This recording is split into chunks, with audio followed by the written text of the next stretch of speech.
大家好，我是金默西。听说现在有不少人叫我金狗小哥哥，非常感谢大家对我的喜欢，我会一直加油，唱更多更好听的歌，谢谢。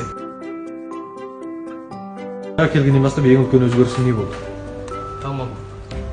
Иншалла. Екіншісі, ең жақсы көретін fashion стилің қандай? Және қандай түсті жақсы көресің? Ең жақсы көретін Қытайдың тағам жайы не? Қанымырса барлығы. Бұл қай.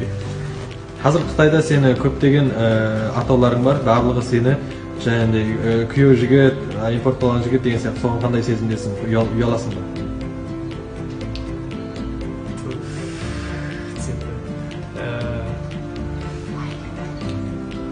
Шағат ма?